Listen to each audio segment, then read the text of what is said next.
الحمد لله رب العالمين والعاقبة للمتقين، الصلاة والسلام على أشرف الأنبياء والمرسلين وعلى آله الطيبين وأصحابه الطاهرين.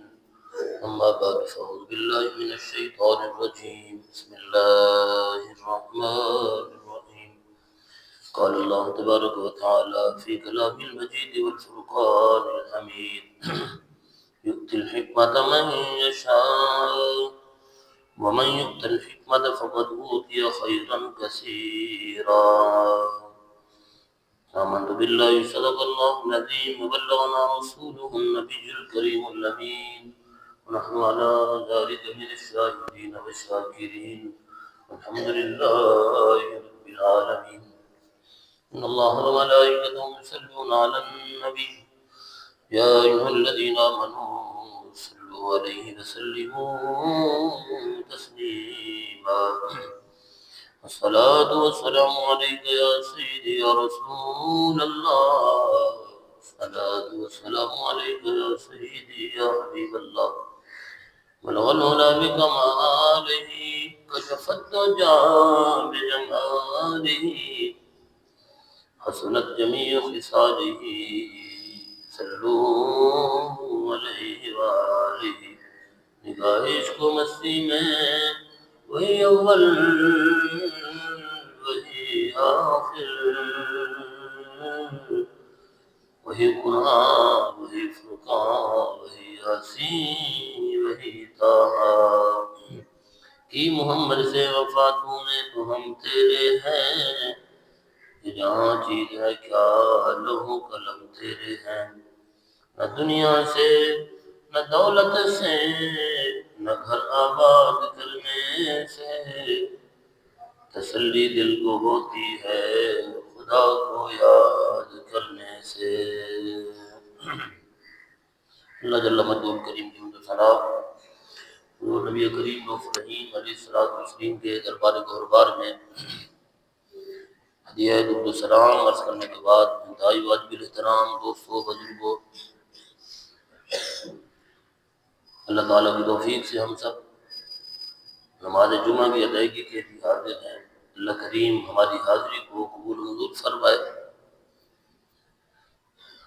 جمعۃ المبارک کے موقع پر آج کا عنوان حکمت و دانش اور اسلام ہے. اللہ تعالیٰ ہمیں اسے سمجھنے اور اس پر عمل کرنے کی توفیق عطا فرمائے. اللہ تعالیٰ کی ذات نے قرآن کریم میں سورۃ البقرہ میں تیسرے پارے میں ارشاد فرمایا: یؤتی الحکمۃ من یشاء. اللہ تعالیٰ جسے چاہتا ہے حکمت عطا فرماتا ہے. ومن یؤت الحکمۃ، اور جسے حکمت دی گئی، فقد اوتی خیرا کثیرا، اسے خیر کثیر دی گئی.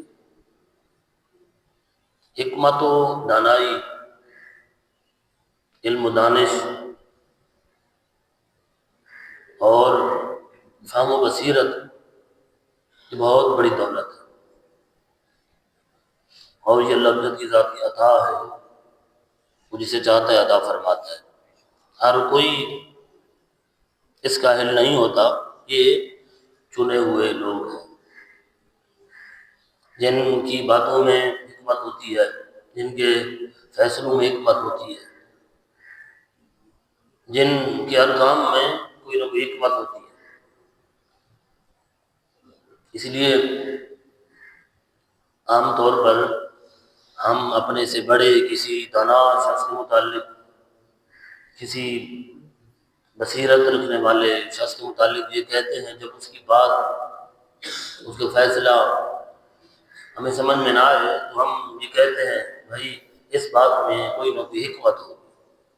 انہوں نے فلاں شخص کی بات رکھ لی، فلاں کام یوں کر دیا، جو بظاہر ہماری طبیعت کے خلاف ہوتا ہے، ہماری سوچ اور فکر کے خلاف ہوتا ہے. ہم کہتے ہیں نہیں جناب وہ ایسا شخص نہیں ہے، اگر اس نے یہ کام، یہ فیصلہ یوں کیا ہے تو اس میں کوئی نہ کوئی حکمت پوشیدہ ہے. جس کے اثرات بعد میں مرتب ہوں گے۔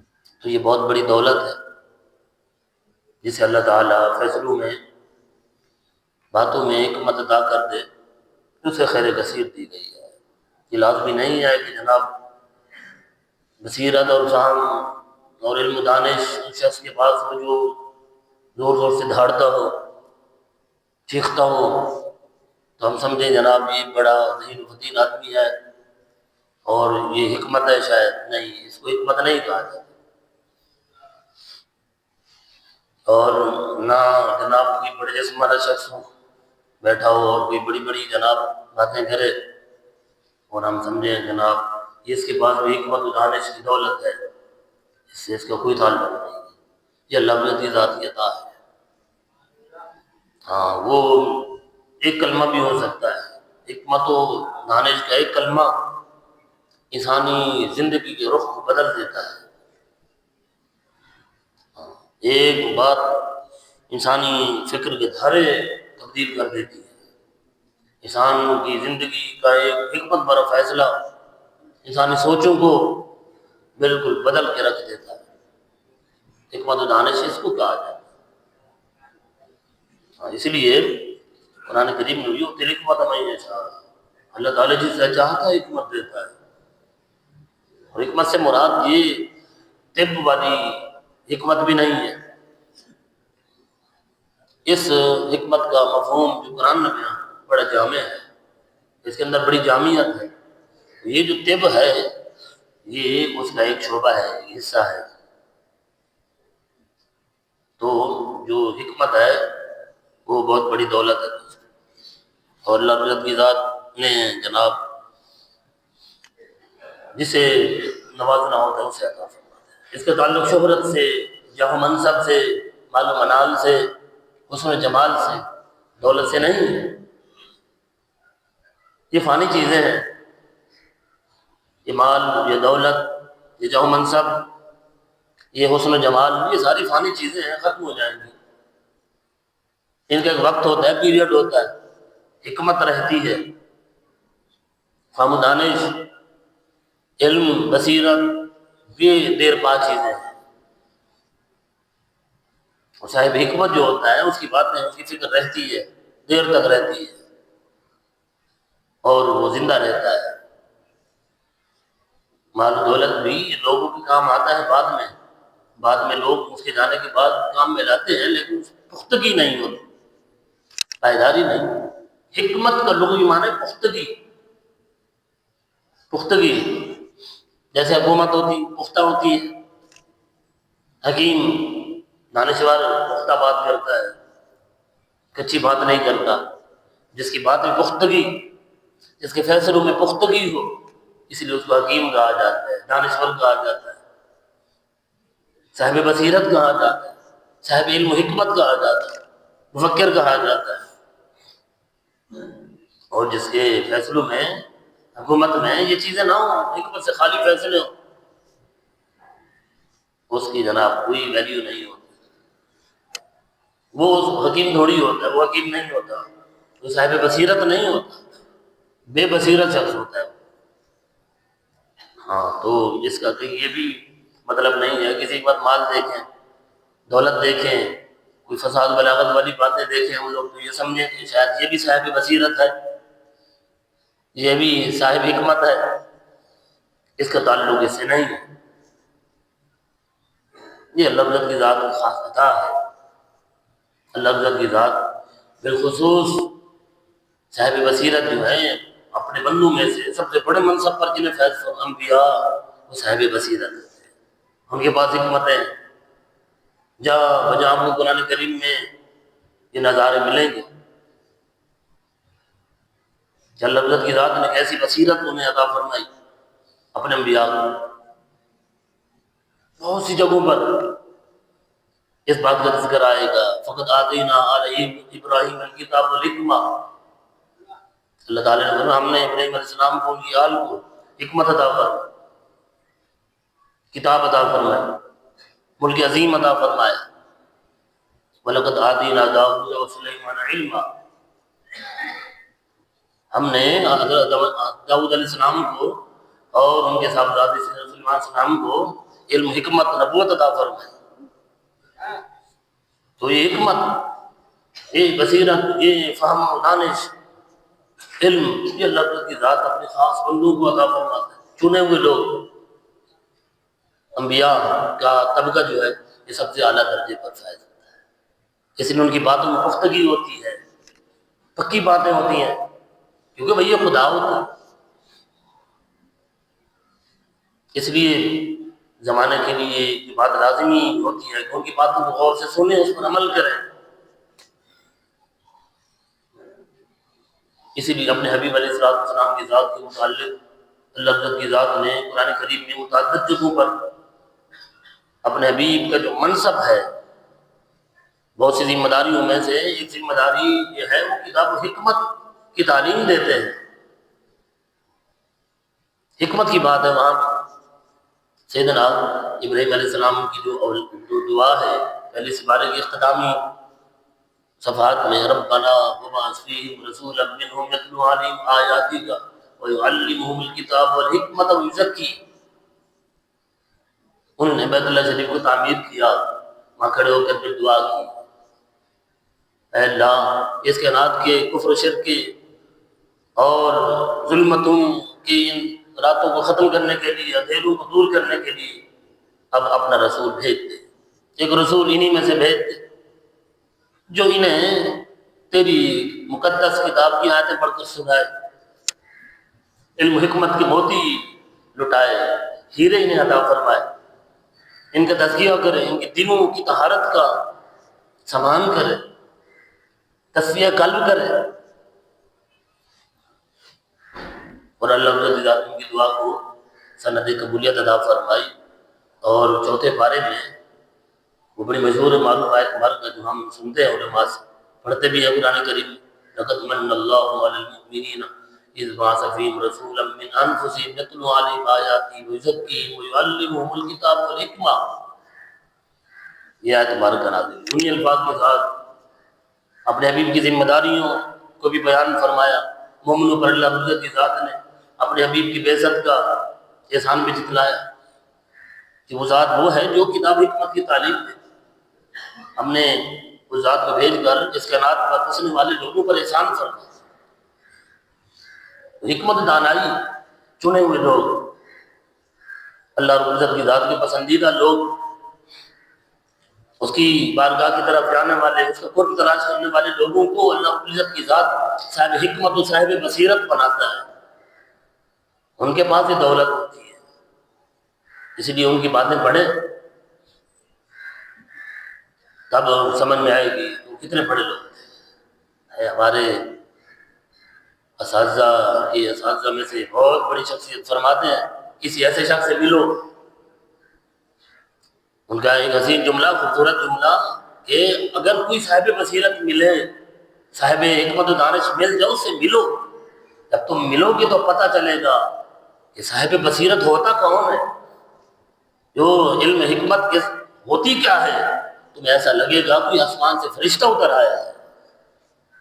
بڑی خوبصورت بات ہے، ایسا لگے گا کوئی آسمان سے فرشتہ اتر آیا، تم اس سے ملاقات کر رہے ہو، اور مل جائے قدر کرو، ساتھ ساتھ فرمایا مل جائے قدر کرو، لوگوں کو اس کے قریب کرو، فیضیاب کرو ان سے۔ واقعی قرآن جب کہہ رہا ہے جو تیری حکمت میں ایسا، اللہ تعالیٰ حکمت جسے چاہتا ہے دیتا ہے۔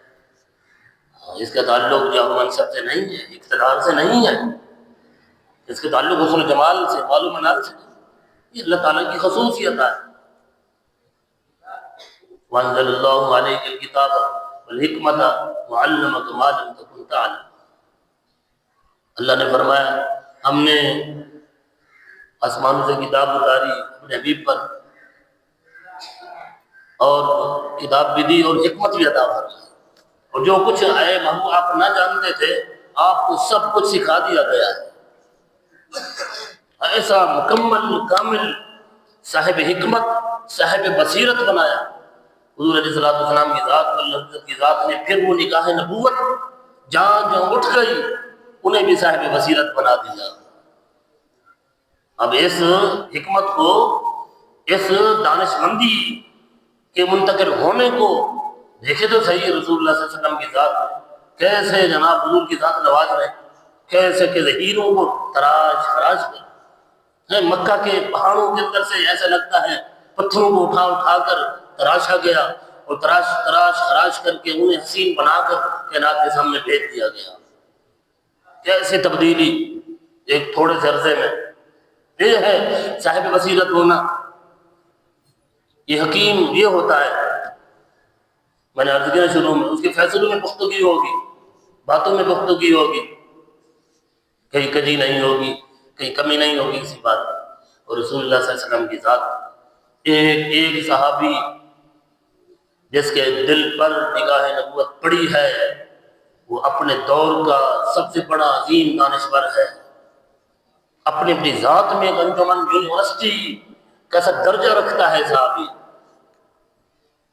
کائنات کا کوئی شخص بڑا سے بڑا حکیم صحابی کے بعد کے ادوار قیامت تک کے لیے بڑے بڑے حکمات دنیا میں آتے رہیں گے، سارے مل کر بھی جناب کسی دانشور صحابی کا مقابلہ نہیں کر سکتے جو اللہ نے انہیں حکمت و دانش کی دولت عطا فرمائی۔ تو حکمت اتنی بڑی دولت ہے دوستو، اس لیے رسول اللہ صلی اللہ علیہ وسلم کی ذات نے فرمایا حکمت کی بات، دانشوری کی بات، کوئی بصیرت کی بات ڈھونڈو، جہاں سے نکلے اس کو ڈھونڈو۔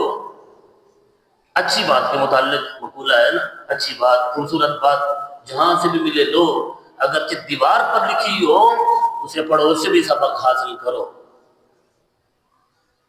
اسے تلاش کرنے کے متعلق حکم ہے اس امت کو، حکمت و دانش کی بات کہیں سے ملے وہ لے لیا کرو۔ یہ نہ دیکھو کہنے والا کون ہے، اس کا سٹیٹس کیا ہے، کس مرتبے کا ہے، مال و دولت ہے کہ نہیں ہے، جاؤ منصب ہے کہ نہیں ہے، یہ نہ دیکھو، بات کو دیکھو، بات کیسی ہے اور اسے لو، صاحب بصیرت بنو، صاحب حکمت بنو، علم و دانش سے تعلق رکھو۔ یہ کوئی عام چیز نہیں ہے، اللہ کی عطا ہے، یؤتی الحکمت من یشاء۔ حکمت اللہ تعالیٰ جسے چاہتا ہے دیتا ہے۔ ومن یؤت الحکمت فقد اوتی خیرا کثیرا، جسے حکمت دی گئی، یہ جسے صاحب بصیرت بنا دیا گیا، فقد اوتی خیرا کثیرا، اسے خیر کثیر عطا کر دی گئی۔ یہ کوئی چھوٹی بات نہیں ہے، بہت بڑی بات ہے دوستو۔ اس لیے حکم ہے ڈھونڈو اسے جہاں سے بھی ملے، یہ مت دیکھا کرو کون کہہ رہا ہے، یہ دیکھا کرو بات کیا ہے۔ الکلمۃ الحکمۃ دالۃ المؤمن، میراث کہا گیا، رسول اللہ صلی اللہ علیہ وسلم کی ذات کو فرمان ہے، سنن ترمذی میں فرمایا حکمت کا کلمہ، حکمت کی بات یہ مومن کی گمشدہ میراث ہے، یہ تمہارا علم ہے جس پر آج یورپ اترا رہا ہے اور اس کا حق بنتا ہے اترانے کا، اس نے اس سے تعلق جوڑا ہے، علم سے، حکمت سے، دانش سے، بصیرت سے اس نے تعلق جوڑا ہوا ہے، اسے دانش گاہیں کھولی ہوئی ہیں، وہاں یونیورسٹیاں ہیں، مدارس ہیں، انہوں نے اپنے علم کے ساتھ تعلق جوڑا ہوا ہے، اس لیے وہ اتراتا ہے، اس کا حق بنتا ہے۔ یہ علم و حکمت جس قوم کے ساتھ جڑ جائے، یہ اللہ کی ذات کا فیصلہ ہے، کوئی قید نہیں ہے، یہ قید نہیں ہے حکمت من یشاء، حکمت جو کوشش کرے گا اسی کو عطا کر دی جائے گی۔ یہ لازم نہیں ہے کہ مسلمان ہو تو وہ دانشور ہو سکتا ہے، فہم و بصیرت اسی کے پاس ہو سکتی ہے، اب زمانہ اس کے بارگاہ میں جھکے، تعلق جو جوڑے گا اس کے پاس ہوگی۔ اگر دوسری قوم، دوسری اقوام، دوسری ملتیں اور جناب دوسری سوسائٹی کے لوگ، معاشرے کے لوگ ان سے تعلق جوڑیں گے تو وہ بھی اللہ کی ذات نے بھی بلندی عطا فرمائے۔ مسلمانوں نے تعلق توڑ دیا حکمت سے، بصیرت سے، حکماء اسلام سے، علم و حکمت سے تعلق توڑ دیا۔ اللہ کی ذات نے جو ان کی جناب بلندی کا، عروج کا جو تاج ان کے سروں پر رکھا اتار دیا، دوسرے نے اٹھا دیا، اٹھا کر اپنے سروں پر رکھ دیا، اور جناب انہیں تعلق حکمت سے، دانش سے، وہ حکماء جو ہمارے ہیں، وہ اسلاف جو ہمارے ہیں، انہوں نے ان کے ناموں سے دانشگاہیں بنائی ہوئی ہیں، وہاں ان پر کام ہو رہا ہے، لوگ انہیں پڑھ رہے ہیں، چلتے پھرتے ان کے ہاتھوں میں کتابیں ہیں، ان کی باتیں پڑھتے ہیں، ریسرچ کرتے ہیں یہ لوگ کیسے تھے، کیا علم تھا ان کے پاس، کون سی ایسی چیز تھی جو انہیں مرنے نہیں دیتی، ایسی ابدی زندگی میں عطا کر دی، کیا ہے وہ اس پر ریسرچ کر کے آگے سے آگے بڑھ گئے ہیں، اور آج دنیا ان کے سامنے جھکی ہوئی ہے۔ آپ آکسفورڈ کیمبرج کی کیوں نام لیتے ہیں؟ آپ کے حکمران جو آپ پر یہاں حکمرانی کر رہے ہیں وہیں سے جا کے سندیں لیتے ہیں اور پھر یہاں آتے ہیں۔ آپ سارا کچھ خرچ کر کے کیوں وہاں ہمارا نوجوان لپک رہا ہے؟ صاحب ظاہر ہے انہوں نے قدر کی ہے حکمت کی، بصیرت کی، دانش کی، علم کی، ان چیزوں کی قدر کی ہے، اور ہم نے اٹھا کر پھینک دیا ہے۔ صاحب ظاہر ہے اب سرداری ان کے پاس ہے، ان کا حق بنتا ہے وہ اترائے اس پر، تکبر فخر کرے، دنیا کے سامنے اپنے آپ کو دکھائے، مٹھی پر اسرائیل ہے، ساری دنیا مل کر اسے کسی فیصلے پر اور اپنے فیصلوں کو جناب پیچھے مڑنے پر اسے مجبور نہیں کر سکتی۔ اقوام متحدہ کی جنرل اسمبلی کی جناب ایسے کاغذوں کو اٹھا کر مذاق اڑا کر پھینک دیتا ہے، وہ اس لیے نہیں کہ بہت بڑا کوئی ملک ہے، نہیں جناب، چھوٹا سا مٹھی پر ملک ہے، اس کے پاس دانشگاہیں ہیں، وہ قدر کرتے ہیں ان چیزوں کی، اگرچہ ہمارا دشمن ہے، ازلی دشمن ہے، دشمن رہے گا، یہودی سب سے بڑا دشمن ہے مسلمانوں کا، اس سے کبھی توقع ہے نہیں خیر کی، لیکن انہوں نے قدر کی ہے، ریسرچ وہاں ہو رہی ہے، دنیا میں جناب آئے دن جو چیزیں ایجاد پذیر ہو رہی ہیں سارا کچھ وہیں سے آ رہا ہے۔ اس کا وزیر اعظم کھڑا ہو کہ اٹھاتا ہے چیزوں کو، دیکھو یہ جو کچھ تمہارے ہاتھ میں ہے یہ ہمارا ہے، ہم نے بنایا، تعلق جوڑا نا، ہم نے تعلق اٹھا کر پھینک دیا، ہمیں اپنے حکمات کا تعلق ہے۔ حجت الاسلام امام محمد غزالی رحمۃ اللہ تعالی علیہ کون تھے؟ اتنا بڑا حکیم دنیا میں گزرا ہے، ہمارے کسی بڑے چھوٹے کو عام علماء نہیں جن کا تعلق علم سے ہے، ان کی بات نہیں کر رہا، عام لوگوں کی بات کر رہا، جو جن کا تعلق صرف دنیا سے ہے، زیادہ تر وہ جنہوں نے تقسیم کر رکھی ہے کہ یہ دین ہے یہ دنیا ہے، میں دنیا کا ہوں اور دین مولویوں کا ہے، جس نے صرف یہ بات کر رکھی ہے اسے پتہ ہی نہیں امام غزالی ہے کیا۔ آج ان کے سامنے پورا یورپ کیوں جھکتا ہے؟ اس کے اپنے نہیں ہیں کیا؟ یورپ اتنا بڑا جناب ایک جہان ہے، انسانوں کا جنگل ہے وہاں، کیا کوئی شخص ایسا نہیں ہے جو غزالی سے بڑا ہو؟ نہیں ہے، تبھی تو غزالی کو پڑھتے ہیں، امام غزالی کی باتوں کو پڑھتے ہیں، ان کی حکمت کو پڑھتے ہیں، ان کی بصیرت کو پڑھتے ہیں۔ اور علامہ جلال الدین رومی رحمۃ اللہ تعالی علیہ، مولانا روم نام سنا ہوا ہے ہم لوگوں نے، وہاں ان پر باتیں ہوتی ہیں، ان کی باتیں ہوتی ہیں، ان کے نام کی جناب دانشگاہیں ہیں، وہاں چلتے پھرتے لوگوں کو پڑھتے ہیں، شوق ہے ان لوگوں کو، کتاب پڑھنے کا شوق ہے، ان کی باتیں پڑھنے کا شوق ہے، لیکن ہمارے معاشرے میں کتنا ان کو جانا جاتا ہے، پڑھا جاتا ہے، ان کی باتوں کو، ان کے فلسفے کو کتنا پڑھا جاتا ہے۔ یہ ہمارے حکماء ہیں، اللہ نے انہیں علم حکمت کی دولت دی، یہ حکیم ہیں اسلام کے، ان کی ایک ایک بات پہ جہاں نبات ہے۔ ہمارے ہاں تو لوگ اٹھتے ہیں میڈیا پہ بیٹھ کر اور جناب اسکالر بن کر ان پر اور جناب طرح کے اعتراضات کرتے ہیں۔ شیخ محی الدین ابن عربی رحمۃ اللہ تعالی علیہ، یورپ والے کہہ رہے ہیں، غیر کہہ رہا ہے، اس کائنات میں اگر اللہ رب العزت کی ذات نے یہ سب سے بڑا دماغ پیدا کیا ہے شیخ ابن عربی کا ہے۔ ہمارے ملک میں رہنے والے کچھ لوگ کہتے ہیں جناب وہ تو تھے ہی کچھ نہیں، یہ اتنی بے بصیرتی، اتنی علم کے اعتبار سے یتیم ہو گئے ہم لوگ۔ یہی حال ہونا ہے، اپنے حکماء کو، اپنے بزرگوں کو پہچاننا۔ شیخ سعدی شیرازی رحمۃ اللہ تعالی علیہ عظیم انسان، ان کو جناب کون کتنا لوگ جانتے ہیں، حکماء کو جب نہیں جانتے حکمت کہاں سے آئے گی، بصیرت کہاں سے آئے گی۔ شیخ سعدی رحمۃ اللہ تعالی علیہ کو کتنے لوگ، کتنی کتابیں ان کی، ان کے کیا جناب اس دین کے لیے ان کے کارنامے ہیں، ان کی خدمات ہیں۔ حضرت خواجہ فرید اتار رحمۃ اللہ تعالیٰ علیہ کے ساتھ کتنے لوگ جانتے ہیں؟ صوفیاء ہمارے سارے صوفیاء یہ بڑے بڑے حکمات ہیں۔ یہ ایک بات میں نے شروع میں عرض کی نا، حکمت کا ایک کلمہ انسانی سوچ و فکر کو تبدیل کر کے رکھ دیتا ہے۔ تاتاریوں سے بڑا کوئی ظلم کیا کسی نے؟ بغداد کی اینٹ سے اینٹ بجا دی، ایسے جناب خون بہتا تھا گلیوں میں، جن گھوڑوں پر سواروں کو حملے کیے ان کے گھوڑوں کے پاؤں خون میں ہوتے تھے۔ ایک بندہ، ایک شخص نے، ایک صوفی نے صرف ایک بات کی تھی، پوری تاتاری قوم کو تبدیل کر کے رکھ دیا۔ تو ایک بات، یہ حکیم کی بات ہوتی ہے۔ اس نے جب کہا تھا تگودار خان نے کہ تیری داڑھی اچھی ہے یا میرے کتے کی دم اچھی ہے؟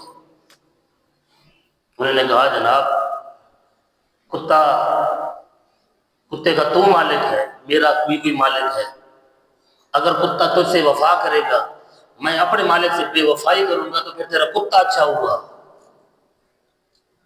اگر میں با وفا ہوا، اپنے مالک سے با وفا ہو گیا، اس سے وفا کی، تو پھر میں اچھا ہوں۔ اس ایک بات نے اس کو بدل کے رکھ دیا تھا۔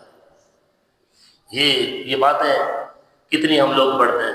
رسول اللہ صلی اللہ علیہ وسلم کی ذات نے فرمایا الکلمۃ الحکمۃ دالۃ المومن، یہ ایسی باتیں، حکیمانہ باتیں، یہ مومن کی گمشدہ میراث ہیں، اور فحیث وجدھا فہو احق بہا، جہاں سے پائے وہ اس کا زیادہ حقدار ہے۔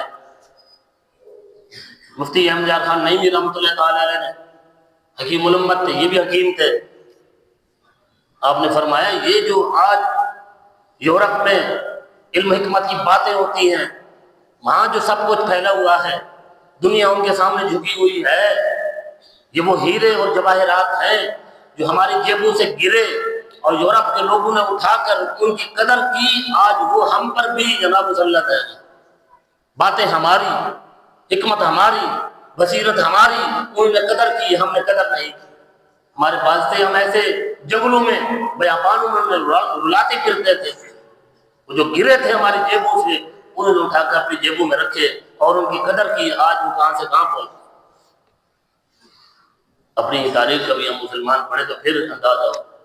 حکمت اتنی بڑی دولت ہے دوستو، ایک شخص حکیم لقمان، اس کی سب سے بڑی جناب صفت جو ہے وہ حکمت ہے۔ اللہ کی ذات نے اس کی باتوں کی وجہ سے پورے قرآن کریم میں ایک پوری سورت کا نام سورہ لقمان رکھ چھوڑا۔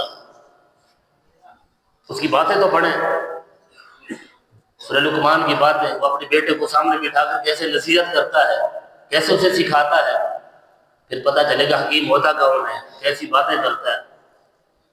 اس کی تھوڑی سی چند باتوں کے اندر پوری جناب اپنے بیٹے کی زندگی کا نقشہ ہے، سمری ہے۔ کوئی 100 سال گزارے یا جناب 200 سال زندگی گزارے، اس کے لیے کافی ہے۔ وہ حسین بات، اتنی خوبصورت بات ہے۔ سورہ لقمان 21واں پارہ، سورہ لقمان کا دوسرا پورا رکوع ذرا پڑھ کے دیکھیں کبھی تنہائی میں پڑھ کے، کیسی اللہ کی ذات نے اس کی باتوں کو۔ حکیم لقمان کی شکل حبشی تھے، موٹے موٹے ہونٹ، بکریاں چراتے تھے، لیکن حکمت تھی نا۔ میں نے عرض کیا حکمت کا تعلق حسن و جمال سے نہیں ہے، مال و منال سے نہیں، جاؤ منصب سے نہیں ہے کہ بڑے منصب پر فائز ہو ہم سمجھیں یہ صاحب حکمت بھی ہے، نہیں جناب۔ یہ اللہ کی ذات کی خصوصیت ہے، وہ کسی حبشی کو عطا فرما دے، وہ عطا فرما دے۔ جو اہل ہو، جو دامن پھیلائے، جس کا برتن سیدھا رکھا ہوا ہو، اسے عطا فرما دیتا ہے۔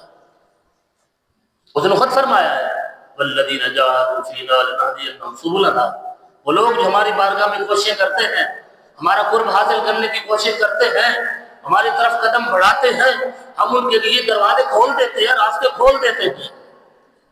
حکیم لقمان اگرچہ حسین و جمیل نہیں تھے، لیکن ان کی باتیں ایسی تھی، لاکھوں لوگ ان کی باتوں سے اپنی زندگیاں سنوار گئے۔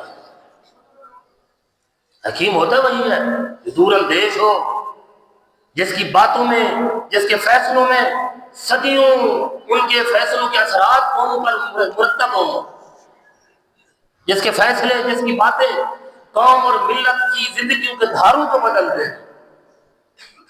قائد اعظم محمد جناح رحمۃ اللہ علیہ کو نہیں دیکھا، علامہ اقبال کو نہیں دیکھا، حکیم الامت کو کیسے فیصلے کیے؟ وہ قوم جو صدیوں سے غلامی میں پڑی تھی، ان حکمان نے اٹھ کر جناب کیسے کام کر دیا، ایک سوچ اور فکر اور حکیمانہ فیصلہ کہ بس آپ حاصل کر کے رہنا پاکستان، وہ ایک فیصلہ، وہ حکمت بھرا چاہتے ہیں جناب زندگی بسر کرتے، علم و حکمت دی، صاحب بصیرت لوگ تھے، دنیا فائدہ اٹھاتی۔ یہ ہے ایک صاحب بصیرت آدمی کا فیصلہ، جس کے فیصلے کے اندر قوموں کی زندگیاں ہوتی ہیں، مردہ قوم کو زندہ کر دیتا ہے اس کا ایک فیصلہ۔ اس لیے اپنے فیصلوں میں ہمیں پختگی لانی پڑے گی۔ کوئی فیصلہ کریں، گھر کا کریں، قوم کا، ملت کا، کوئی فیصلہ کریں، آج کی کوئی فیصلے نہیں ہو رہے۔ بنانا مشکل تھا، چلانا تو مشکل نہیں تھا، قربانیاں تو اس وقت دی تھی، قربانیاں تو دے دی گئیں، اب مل گیا، ایک وجود آپ کو دنیا نے مان لیا، اب تو پاکستان چلانا کوئی مشکل نہیں ہونا چاہیے تھا۔ لیکن غلط فیصلے، غلط پالیسیاں آج ملک کو کہاں سے کہاں لے گئی ہیں، ہر بندہ پریشان ہے۔ تو وہ فیصلے جو صاحب بصیرت شخص کرتا ہے، صاحب حکمت و دانش جو فیصلے کرتا ہے، وہ قوموں کو بدلتے ہیں، وہ قوموں کو زندگیاں دیتے ہیں۔ اس لیے اپنے فیصلوں میں پختگی ہونی چاہیے۔ گھر کا کوئی فیصلہ کریں، ایسے بے ڈھنگ کے انداز سے نہیں، کوئی وہ جناب اٹھا کے فیصلہ کر دیا، کوئی غصے میں آ کے جناب فیصلہ، یہ کون سی دانش ہے، یہ کون سی حکمت ہے جس کا فیصلہ گھروں کو تباہ کر دے، برادری کو تباہ کر دے، آپس میں جڑے ہوئے لوگوں کو توڑ دے، یہ کون سا فیصلہ ہے؟ نہیں جناب، فیصلہ وہ جس کے اندر پختگی ہو، زندگی ہو جس کے اندر، وہ حکیمانہ فیصلہ ہوتا ہے۔ اس لیے رسول اللہ صلی اللہ علیہ وسلم کی ذات نے فرمایا، مجلس کے متعلق بھی فرمایا، نعم المجلس الذی تنتشر فی الحکمہ، بہترین حسین خوبصورت مجلس بھی وہ ہے جس مجلس کے اندر حکیمانہ باتیں ہوں، حکمت بھری باتیں جس مجلس کے اندر، محفل کے اندر ہو، وہ حکیمانہ باتیں، وہ محفل حسین ہے، خوبصورت ہے۔ کیا ہم 4-5 لوگ جب بیٹھتے ہیں مل کے، کہ ہمارے فیصلوں میں کوئی پختگی ہوتی ہے، کوئی حکمت کی باتیں ہوتی ہیں؟ بعض وہ سیاست کی بات، اس کے بعد بس تھوڑی ادھر ادھر کی بات ہو کے ختم۔ کبھی قوم کے متعلق فکر مند ہوئے کہ ہماری نوجوان نسل کہاں جا رہی ہے، ہماری اولاد کا مستقبل کیا ہوگا؟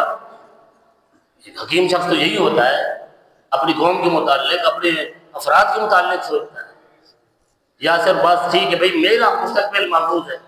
نہیں جناب۔ اور رسول اللہ صلی اللہ علیہ وسلم کی ذات نے ایسے شخص کے متعلق اتنی عظیم بات ارشاد فرمائی، رسول اللہ صلی اللہ علیہ وسلم ذات نے 2 شخص ایسے ہیں جن پر رشک کیا جا سکتا ہے، قابل رشک ہے، بڑے عظیم لوگ ہیں، 2 لوگ، فرمایا لا حسد الا فی اثنتین، حسد جائز نہیں ہے، کسی پر حسد کرنا جناب، یہ چیز اس کے پاس کیوں ہے، میرے پاس ہونی چاہیے تھی۔ فرمایا 2 لوگ ایسے ہیں جن پر حسد کیا جائے، وہ اس قابل ہے کہ ان پر حسد کیا جائے۔ 2 لوگ یاد رکھیے گا، مجھے اور آپ کو اس بات کو، رسول اللہ صلی اللہ علیہ وسلم کی ذات کے فرمان کو جناب اپنے قلب و دماغ میں بٹھانا پڑے گا، اور ان صفات کو اپنانا پڑے گا اگر ہم چاہتے ہیں کہ ہماری قوم بدلے، تو یہ چیزیں اپنے سامنے رکھنا پڑے گا۔ فرمایا کون ہے؟ رجل اتاہ اللہ بالا فسلطہ علی حلقۃ فی الحق، ایک شخص وہ ہے جسے اللہ عزت کی ذات نے مال عطا فرمایا ہے، صاحب ثروت عطا بنائے انہیں، اور صرف مال نہیں، اللہ عزت کی ذات ان سے مال بھی عطا فرمایا اور اپنی بارگاہ میں خرچ کرنے والا دل بھی عطا فرمایا ہے۔ بعض لوگوں کے پاس بہت مال ہوتا ہے لیکن اتنی طاقت نہیں ہے کچھ مال خرچ کر دے اللہ کی بارگاہ میں، مسجد میں، مدرسہ میں، قوم کی فلاح کے لیے، کسی فلاح و بہبود کے کام میں لگا دیں، اتنی طاقت نہیں ہے، تجوریاں بھری پڑیں رکھی رہیں، اور جناب جہاں چاہے وہ لگا دے، اس کے بعد والے لوگ جہاں چاہے اٹھا کر لگا دیں۔ فرمایا یہ بڑا عظیم شخص ہے، بڑا عظیم شخص ہے، اس پر رشک کرو جسے اللہ مال دے اور اس مال کو خرچ کرنے کی جناب طاقت بھی دے۔ ادھر ادھر تو بہت خرچ کرتا ہو لیکن جب دین کی باری ہے وہاں خرچ نہ کرتا ہو، اس مال پر، اس صاحب مال پر رشک کرنے کی کوئی ضرورت نہیں ہے، اس سے برا کوئی شخص نہیں ہے۔ اچھا شخص وہ ہے جو بروز قیامت بھی جناب پھر رشک کرے گا۔ یہ بات کے ساتھ ہے یہ شخص جو یہاں مال خرچ کر رہا ہے دین پر اور جناب لوگوں کی فلاح و بہبود کے لیے کام کر رہا ہے، یہ شخص بروز قیامت جب اپنی نیکیوں کو دیکھے گا، اس خرچ کیے وہ مال کا بدلہ اللہ رب العزت کی بارگاہ میں جب اسے دیا جا رہا ہوگا، یہ کھڑا افسوس سے ہاتھ بن رہا ہوگا۔ کیوں؟ اس کی سوچ اور فکر یہ ہوگی کاش میں اپنا سارا کا سارا مال اٹھا کر اللہ کی بارگاہ میں خرچ کر دیتا۔ یہ ہے وہ شخص اس وقت بھی یہ افسوس کر رہا ہوگا اگر جو اس نے بہت خرچ کیا جہاں۔ فرمایا اس پر رشک کرو، یہ قابل رشک شخص ہے، بہت عظیم شخص ہے، صرف مال کو جناب جمع کر کے بیٹھا ہوا نہیں ہے بلکہ اسے خرچ کر رہا ہے۔ اللہ نے مجھے کرم فرمایا، مال بھی دیا، دل بھی دیا ہے جو اس کی بارگاہ میں جھکا ہوا۔ آپ اور میں صحابہ کرام علیہ رضوان کی زندگیاں پڑھیں جہاں ایک کھجور پر انہوں نے گزارے کیے نا، کروڑوں اربوں روپے کے مالک بھی تھے، وہ کروڑوں اربوں میں خرچ بھی کرتے تھے، انہیں کبھی مال سے محبت نہیں کی۔ مال کی محبت رکھی گئی اللہ تعالیٰ کی ذات میں، لیکن ایسی محبت نہیں جہاں دین کو ضرورت ہو وہاں بھی چھپا کر بیٹھے ہو۔ نہیں جناب، ہم تو بس کم نہ ہو جائے۔ فرمائے کہ یہ شخص ہے۔ دوسرا ورجل وَآتَاهُ اللَّهُ حِکْمَةً فَهُوَ يَعْمَلُ بِهَا وَيُعَلِّمُهَا۔ رسول اللہ صلی اللہ علیہ وسلم نے فرمایا دوسرا وہ شخص ہے جسے اللہ تعالیٰ حکمت عطا فرمائے، بصیرت عطا فرمائے، اور پھر وہ اس کے ساتھ فیصلے کرتا ہے، حسین خوبصورت فیصلے، دور اندیش ہے، اور اس پر جناب وہ لوگوں کو سکھاتا بھی ہے۔ صاحب بصیرت بہت بڑا آدمی ہے لوگ، یہ مہینہ سیدنا صدیق اکبر رضی اللہ تعالیٰ عنہ ذات کا ہے۔ انبیاء کے بعد سب سے بڑا دانشور سیدنا ابوبکر صدیق رضی اللہ تعالیٰ عنہ ذات ہے۔ ان کے فیصلے دیکھ سنے نا اپنے علماء سے، یہ ہیں فیصلے، ان فیصلوں پر اپنی زندگی کی بنیاد رکھنی پڑے گی، یہ فیصلے ہوتے ہیں۔ رسول اللہ صلی اللہ علیہ وسلم کی ذات میں سال باکمال کے بعد بڑے بڑے فتنے کھڑے ہو گئے، اندر سے بھی آوازیں آئیں کہ حضور کرم فرمائے امیر المومنین آپ اندرونی معاملات کو دیکھیں، خارجی معاملات بعد میں دیکھیں گے۔